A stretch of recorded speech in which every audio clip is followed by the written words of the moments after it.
For a second.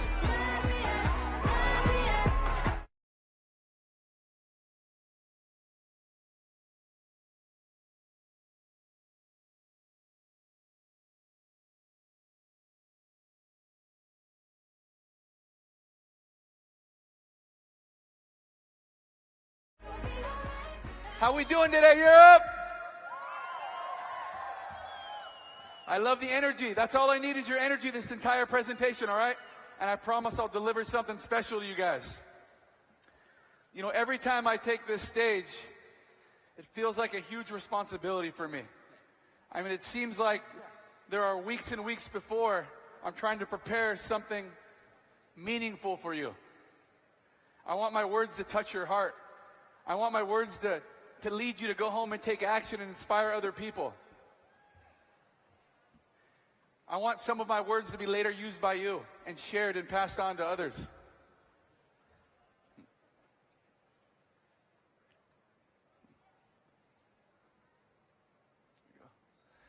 First, I want to say that, and I want to speak on behalf of every leader who's taken the stage this weekend, that we're here because of you guys. We're here because of our teams.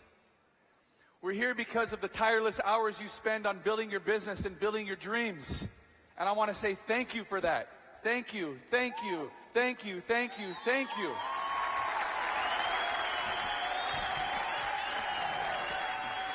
It's you guys that we think about every morning when we wake up and every night before our heads hit the pillow.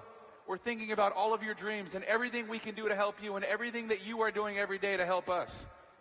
We're a team. And that's what's important. I was asked today to talk about team culture. And I think it's only fitting that I share my story with you because culture is what cultivated the type of person I am today.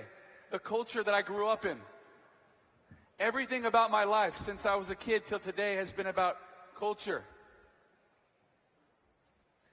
And the culture I was a part of was a culture of people who never gave up on me. People who always believed in me. This is a picture of my twin brother, Brandon, and I.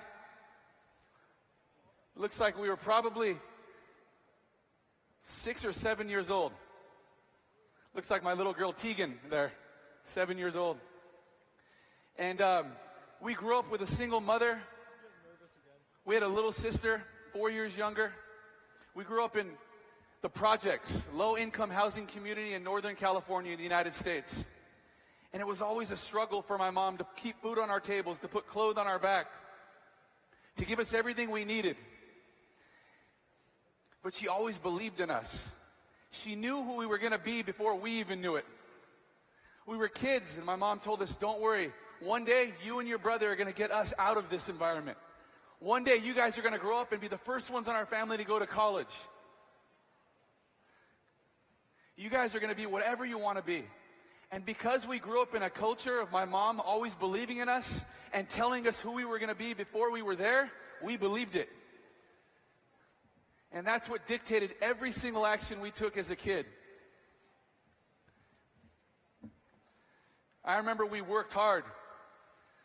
We went through the neighborhoods and we asked people if we can wash their car or mow their lawns or do any work for them so they can give us money to help my mom pay the bills.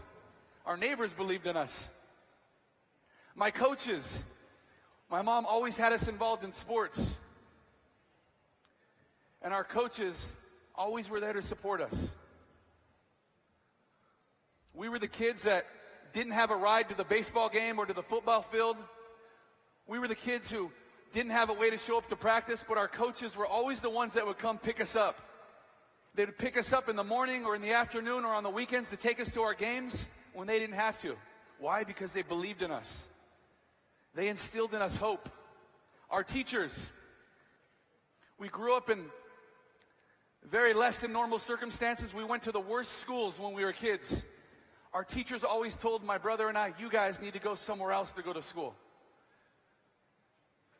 You guys are far too smart to be here. We see big things for you in your future, just like my mom was telling us. And we applied to go to a private high school where all the rich kids went. very good education, the best sports teams. We got accepted to the high school, but we couldn't afford to go there. But our teachers believed in us, and we believed in ourselves. And my brother and I worked 3 jobs a day to pay for our own high school tuition. We were janitors in the morning. We worked at a gas station after school, and we worked at a restaurant at night. And every single time we got paid, we'd take it to our school to pay our tuition. We'd take the bus to the train, to the bus to school every day. Our final bus, we would never take it. Our first job was about 2 miles away. We'd always run to our first job because we wanted to save 50 cents from the bus fare. Because 50 cents twice a day was $30 extra a month, right? And we wanted to save every penny to go towards our school. As we got older, we graduated from high school. We got full ride scholarships to college for sports and academics, and we graduated at the top of our class. Our professors believed in us. Our coaches believed in us. I remember I went to go find my first job. And I went to my first job, and the owner of the company didn't know who I was. I was 22 years old, just graduated from college, and I said, hey, you don't know me. I don't have any experience, but if you hire me, I'll be the hardest working person you have. I'm the most teachable person you've ever met, and I have bigger dreams and goals than anyone in this office. He didn't even know me, but he believed in me, and he gave me a chance. And in 1 year, I was the top producer in his company.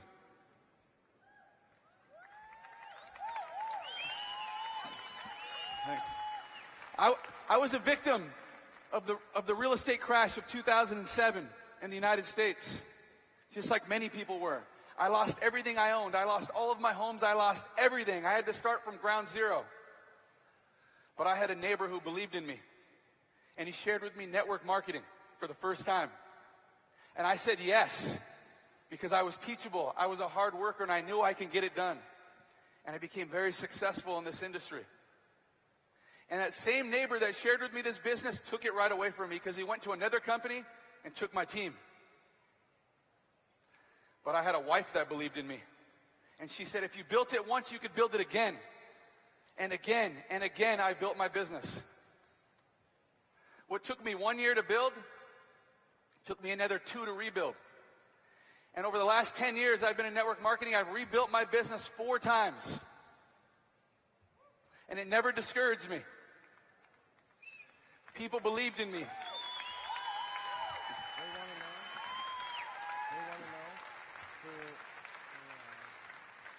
So I want you to know a little bit about team.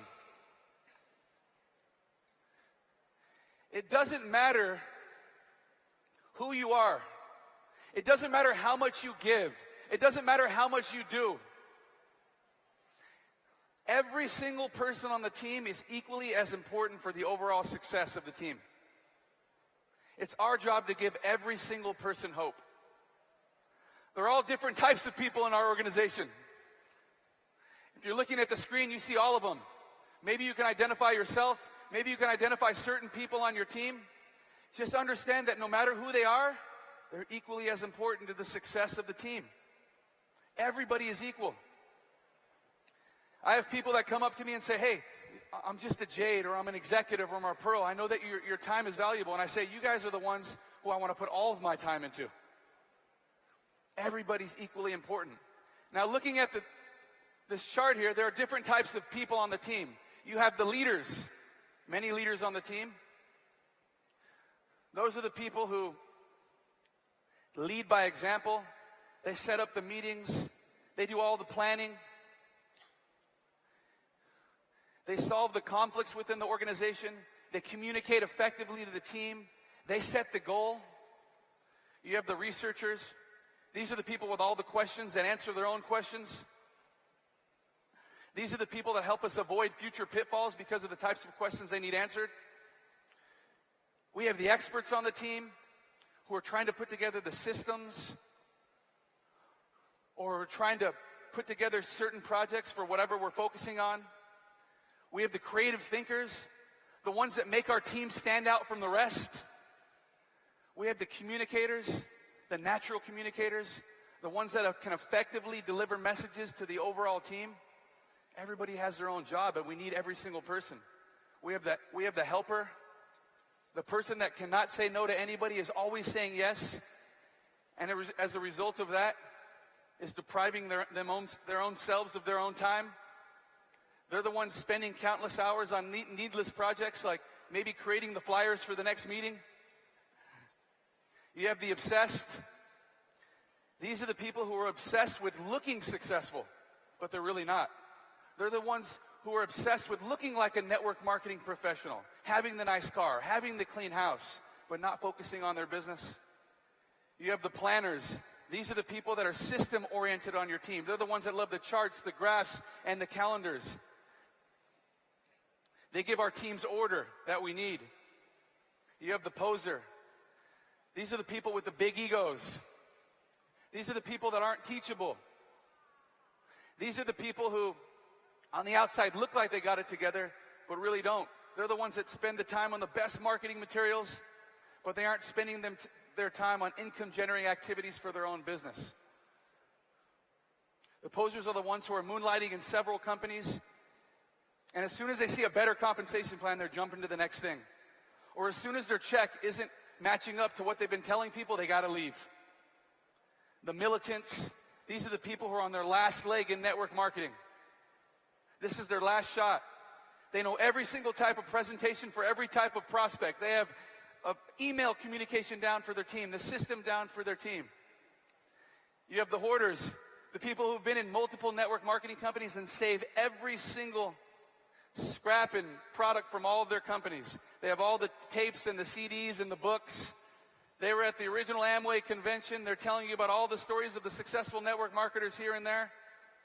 All these different types of people comprise of the team. And everybody is necessary for the overall success. People move from one to the other, but what we have to do is just keep giving people hope. We can't give up on anybody. Hope is what keeps us going. Hope is what got me here today. If it wasn't for my mom believing in me, if it wasn't for my coaches, for my teachers, for my professors, for the owners of the companies that I work for my neighbor or my wife, I wouldn't be here today. There is no successful person in your team without hope. We have to continue to remind them that they are important, that they will win, that they are special, that they are perfect. And we have to continue to instill hope in them every single day. Now, I think it's only fitting that I share a couple stories with you real quick. Because if I'm sharing you a message, I have to share with you some stories. And I'm sure that there are many people in this room today that have stories similar to this in your organization. If you look at this picture, this is Danian Fire here. He looks probably 22 or 23 years old. I don't know.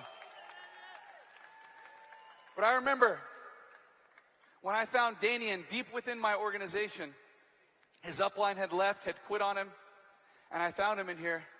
And just like my mom saw in me, I saw something in him that he didn't even see yet. He believed in the concept of network marketing. He believed that it worked for people, but he still didn't know if it was going to work for him. And why do I know this? Because he would ask me questions sometimes. Do you think I'll ever get to that level? Do you think I'll ever be able to make the kind of money that you guys are making? Do you think I can get there? And I remember always reminding him how of course he was going to get there. Let time play itself out. Respect the process. Everybody will eventually get there. And I remember telling him as he gets older, the people around him get older and they get more serious about their life. And they start taking things more seriously. And his business will begin to transform. And I believed in him.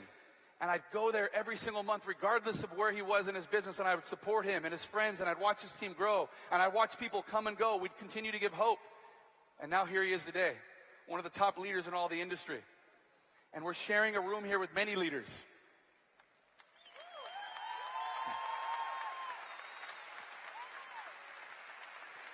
Now this is an important picture because this was the beginning of Italy for me and Janesse.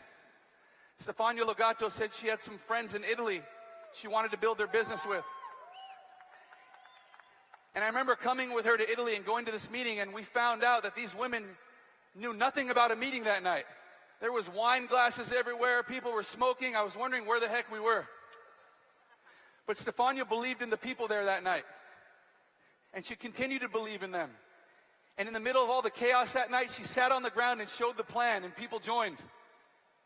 And people helped other people join, and people quit, and people joined, and she kept giving hope and kept giving hope and kept giving hope.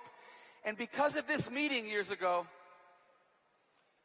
it resulted in about probably 70% of the people in this room here today. She kept giving hope. Now, I want every single one of you guys to know, everybody in the back, in the front, all around, you guys can achieve whatever it is you want. Any of your dreams can come true. No matter what obstacle is in front of you, what you have to understand is that you can either go over it, under it, around it, or through it. Nothing can stop you. My favorite thing to do is give hope to others.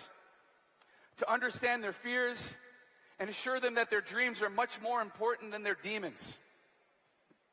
To dissolve their insecurities and to remind them that they don't have to have it all together in order to move forward. This is my favorite thing, not because I can share these stories with you today. It's my favorite thing to do, giving hope, because even I myself have to hear the exact words that are coming out of my mouth. By giving hope to others, it helps me develop hope within myself. The reality is that even the most insightful people are equally clueless. This is where enlightenment begins. With the sobering reminder that there are no masters in life, there are only helpers. Be a helper. Inspire someone. Empower their souls. I love you, Italy. Good luck. God bless. Thank you, guys. Thank you, guys. Thank you.